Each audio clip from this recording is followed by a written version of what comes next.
today I'm going to be showing you guys how to make what I like to call slasher shirts.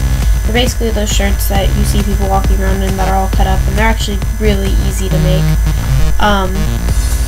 And you can really add your own style into them. This is one that's been cut up the back. It's kind of hard to see, but it's been cut up the back. It has a little like ladder thing going up. This one has been cut up the back and the sides. And again, it just kind of, you can add really your own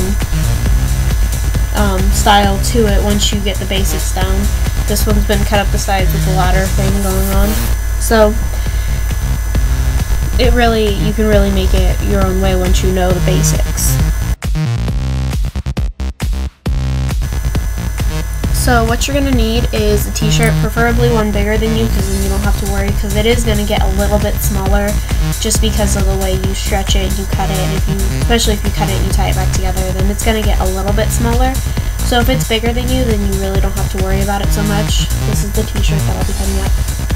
And you want a pair of scissors because you're going to need them, but the best kind of scissors to use are called pinking shears. I don't have any with me right now, but they really are the best. They cut through fabric the best, so it's really the easiest thing to use, because then you're not sitting here forever, taking forever to cut up the shirt. The first thing you're going to start with, that I like to start with, is you place your fingers 2 finger lengths apart from the opening of the top of the shirt, and you begin your cut there. And you just cut all the way around to about the same place on the other side. It doesn't have to be exact. And then once you do that, you just pull on it. And that gives it kind of that hang off the shoulder look.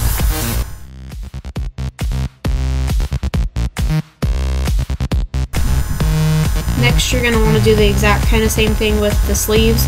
You just cut off the hemmed edges, because you're going to want, or at least I like to do it with my shirts, you get that kind of open sleeve feel with it, or you can cut it closer so you get a kind of tank top kind of look with it. And again, you just want to stretch it because it gives it that rounded look.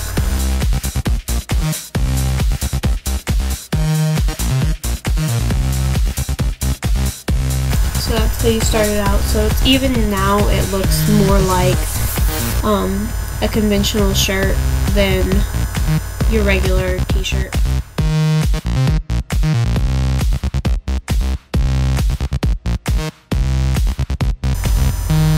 Because I want to give as big of a basic learning range as possible, I'm going to do both the back and the sides, but I'll start with the back because it really is the easier part, because you have an easier time stretching and stuff. You don't have to worry so much about the sleeves, which is when the back really gets annoying. And I'll do a basic ladder to show you guys so you know what that looks like. So first you want to decide is how thick you want the cuts to be, because you kind of want to keep them the same length, and as well as how deep you want it to go and how long you want it to go to the shirt. I mean, do you want it to go all the way down, and how deep do you want it to go in? So that's kind of the first step.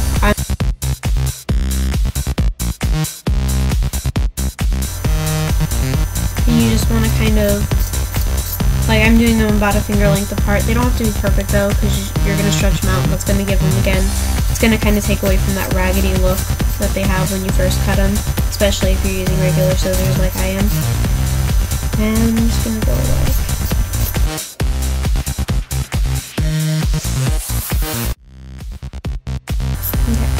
and that's what it'll look like before you stretched it out. You'll have all these little things hanging down. So then once you have it cut, you just take it and pull on it. You pull on each strand.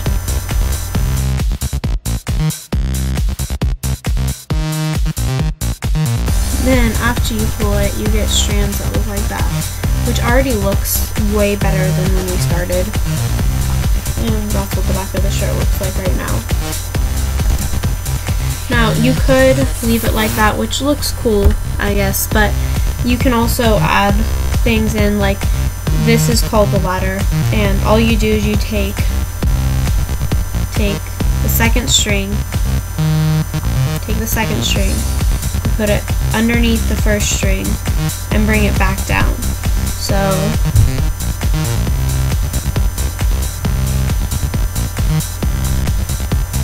second string underneath the first string, and you bring it back down.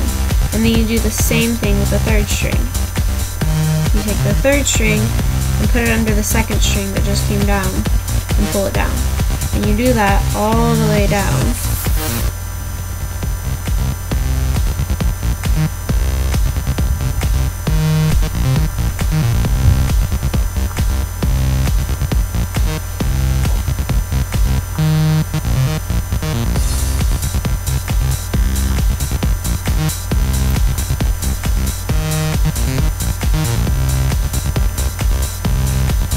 So when you're done with that one, it'll look like that.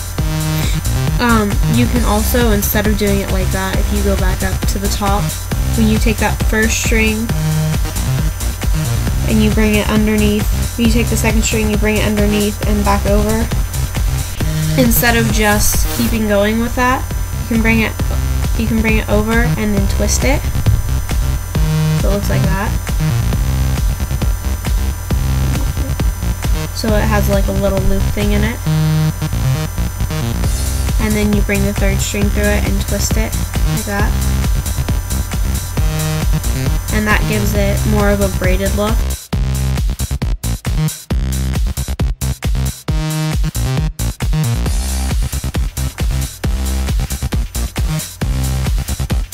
You end up with something more like that.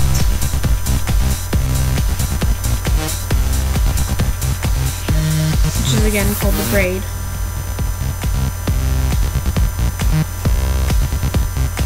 So once you get done with whatever design you want, you kind of want to make sure it's centered, so you pull on it a little bit to make sure it's in the center so that it doesn't look weird. You want to make sure it's kind of centered, it's hard to see. But once you have it centered the way you want it, you cut the bottom string, the one that's hanging out, and you tie it around the string you tie it around the string right above it, and that makes sure that your weave won't come up.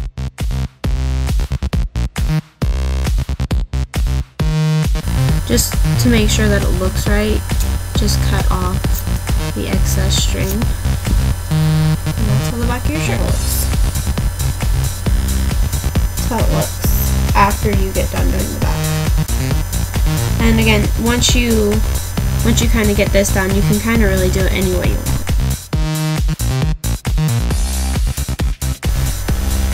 Okay, again with the sides, you have to decide what kind of cut you want on it. I'm going to do a little bit different cut than the back, because with the back we just cut into it. With the sides, I'm going to cut straight up the shirt and do a tie cut so that you guys can see what that one looks like. And all you do is you start at the very bottom of the shirt, and you want to make sure that the shirt is lined up, because otherwise you're going to get a funky looking cut. So make sure it's lined up along the seam of the armpit, and just start from the bottom and cover it up. Now with this kind of cut, you can either stop at the armpit, which is what I like to do because the sleeves really get in the way when you're doing this kind of stuff. Cut, just like you did with the back. Cut into the strips.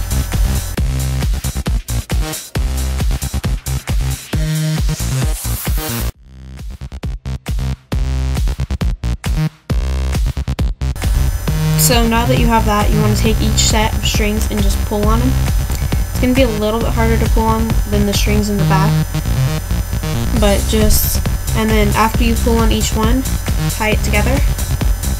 That way you don't get them mixed up later.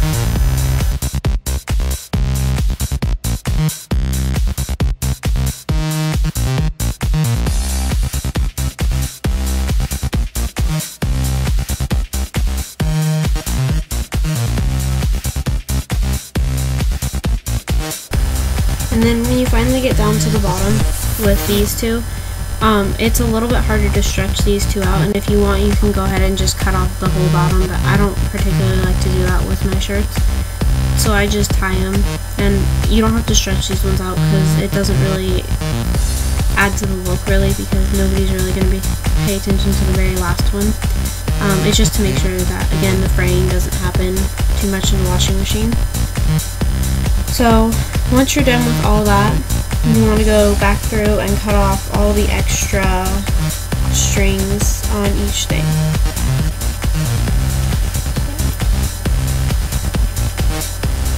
Again, making sure that the string is pulled tight enough where it's not gonna come off.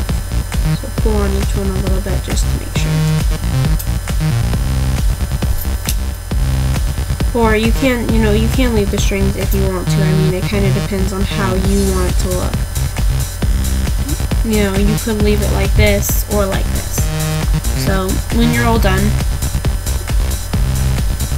because, again, you can leave the strings or cut them off. It just depends on what you want to do with it.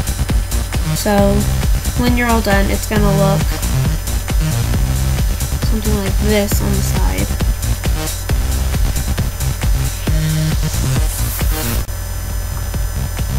Because it has the ties instead of the pulls.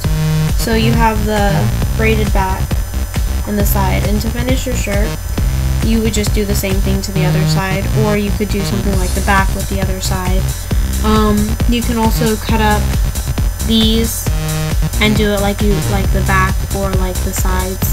So you can really even cut up the front. I don't want to with this one, of course, because it has something on the front. But you can even do the front in like a triangle, so that it has like a V cut to it. So really, it's a great way to design your t-shirts to match your personality, and it's a lot of fun and it's really easy. Thank you. That's it.